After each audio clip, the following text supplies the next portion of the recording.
बड़ी खबर ये संभल से ये निकल कर आई है कि बावड़ी की खुदाई आज भी जारी है। तीसरा दिन है बावड़ी की खुदाई का। 50 जो सफाई कर्मी हैं वो लगे हुए हैं, मिट्टी हटाने में लगे हैं।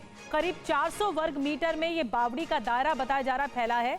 खाली प्लॉट में अभी 210 वर्ग मीटर का इलाका है। बाकी हिस्से से जो अतिक्रमण है वो प्रशासन अब हटवाएगा।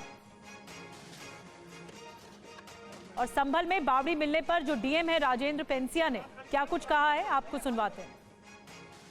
कल जन सुनवाई के अंदर जो समाधान दिवस था शनिवार का, उस दिन भी ये प्रकरण आया और उससे पूर्व में भी हमें संज्ञान में आया। इसीलिए जो नगरपालिका की टीम है उससे जो ऊपर की मिट्टी है वो हटवा रहे हैं और धीरे धीरे मिट्टी निकाल रहे हैं ताकि इसके स्ट्रक्चर को किसी भी प्रकार की कोई हानि न हो। वर्तमान में 210 वर्ग मीटर एरिया ही इसका बैठ रहा है।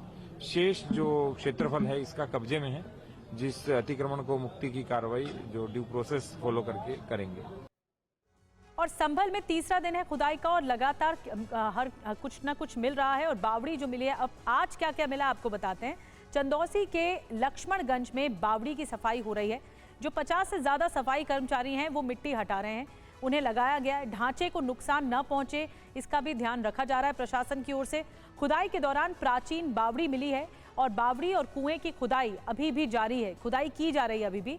अब तक जो मिला है वो एक सुरंग मिल चुकी है, एक कुआं मिल चुका है, 4 कमरे मिले हैं।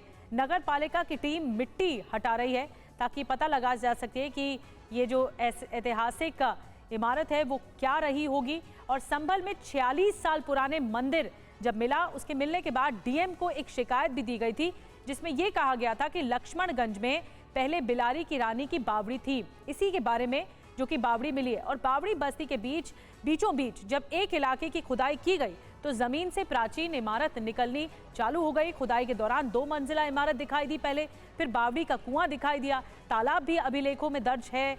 यहाँ डीएम के आदेश के बाद ही खुदाई का काम शुरू हुआ था और मशीनों ने जब काम शुरू किया तो कुछ ही देर में जमीन के अंदर से इतिहास के कई पन्ने झांकने लग गए। पहले एक बावड़ी मिली और फिर 4 कमरे भी दिखाई दिए। कुछ देर और खुदाई हुई तो एक सुरंग भी सामने आ गई। अब यह अंदेशा जताया जा रहा है कि इस सुरंग के नीचे कोई तहखाना हो सकता है। उस तहखाने तक पहुंचने की कोशिश है। उस तहखाने के खुलने पर कई राज भी बाहर आ सकते हैं। और अब आगे का प्लान क्या है आपको बताते हैं। ये बता दें कि संभल बावड़ी पर आगे क्या होगा। अभी डीएम जो वहां के एसपी हैं उनकी निगरानी में खुदाई का काम जारी है। लगातार खुदाई हो रही है। जरूरत पड़ी तो संपत्ति की एएसआई जांच होगी। करीब आधी जमीन पर अवैध कब्जा है। प्रशासन संपत्ति से अतिक्रमण हटवाएगा, उसके बाद ये कार्रवाई होगी। अतिक्रमण को हटवाने की कार्रवाई होगी। पहले खुदाई का काम किया जा रहा है। और आपको बता दें कि संभल के चंदौसी में जिस बावड़ी की खुदाई हो रही है उसी बावड़ी के अंदर से आपको टीवी9 के सहयोगी की एक एक्सक्लूसिव रिपोर्ट दिखाते हैं। तो टीवी9 भारतवर्ष आपको ये स्ट्रक्चर दिखाने की कोशिश कर रहा है कि ये पूरा का पूरा एक स्ट्रक्चर है। उस स्ट्रक्चर में आपको दिख रहा होगा कि पुराना स्ट्रक्चर और इसमें ये अंदर एक सुरंग नुमा भी है और ये कहाँ तक जा रही है, किस तरीके से जा रही है, इसके बारे में अभी तक कोई जानकारी नहीं है। और फिलहाल मैं आपको ये बताना चाहता हूँ कि ये सामने में वो जो आप देख रहे हैं वहाँ पे ये स्ट्रक्चर खत्म हो जा रही है। तो पूरा 210 वर्ग मीटर का ये स्ट्रक्चर है और इस स्ट्रक्चर में 4 कमरे फिलहाल दिख रहे हैं और यहाँ पे एक कुआं भी है और उस कुएं में के पास ये मकान बने हुए हैं। बताया ये जा रहा है कि 1857 के आसपास ये पूरा स्ट्रक्चर बनकर तैयार हुआ और उस समय चंदौसी का लक्ष्मणगंज का ये मुख्य रूप से ये एक हिंदू बहुल इलाका हुआ करता था। बाद में यहाँ पे अल्पसंख्यकों ने पूरे इलाके में अपना डेरा जमाया और बताया जाता है कि सैनिकों के रहने के लिए या सैनिक जब आते थे तो उसके लिए कमरों का निर्माण किया गया। पूरा स्ट्रक्चर एएसआई के हिसाब से काफ़ी महत्वपूर्ण है और महत्वपूर्ण इसलिए भी है क्योंकि जिस तरीके के कमरे बनाए गए हैं उन कमरों को देखकर ऐसा लगता है कि सैनिकों के रहने के लिए खास करके बताया जाता है कि दूर से अगर कहीं सैनिक आ रहे हैं तो वो यहाँ रुकेंगे, वो यहाँ रहेंगे। उस लिहाज से इस पूरे स्ट्रक्चर को डिज़ाइन किया गया है और 4 कमरों में काफ़ी ज़्यादा जो स्पेस भी है। तो पूरा इलाका 210 वर्ग मीटर का भी फिलहाल है, पूरा अतिक्रमण है। लेकिन इन सब के बीच जो टीम है यहाँ की नगर पालिका की टीम, वो उन्होंने खुदाई शुरू की है। तो लगातार संभल जो खबरों के केंद्र में बना हुआ है, अब आपको संभल में प्रशासन की कार्रवाई की टाइमलाइन बताते हैं कब क्या हुआ।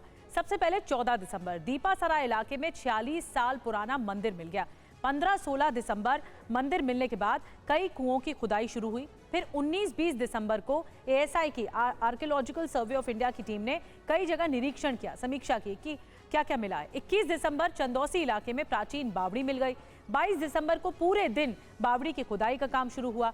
आज बावड़ी की खुदाई और सफाई की जा रही है, लेकिन खुदाई अब भी जारी है और बावड़ी पर अवैध कब्जे के शिकायतकर्ता और स्थानीय निवासी कौशल किशोर और बेलारी राज परिवार के सदस्य शिप्रा ने क्या कुछ कहा है, आपको सुनवाते हैं।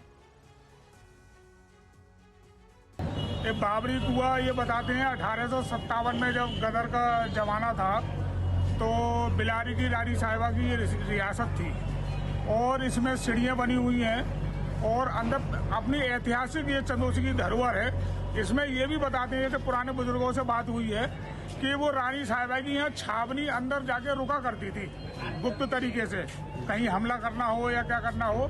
ये एक ऐतिहासिक धरोहर है। ये एक तरीके से खेत था हमारा और यहाँ पे फार्मिंग होती थी चारों तरफ। ये बावड़ी कुआं था, कुएं के अंदर रूम्स बने हुए थे। उसमें ये लोग आते थे, पापा लोग, जैसे खेती बाड़ी हो रही है तो सब लोग मतलब फार्मिंग वगैरह कैसे होती थी देखने के लिए यहाँ रेस्ट करने बैठ जाते थे। पापा ने खेत बेचा था, बावड़ी कुआं नहीं बेचा था।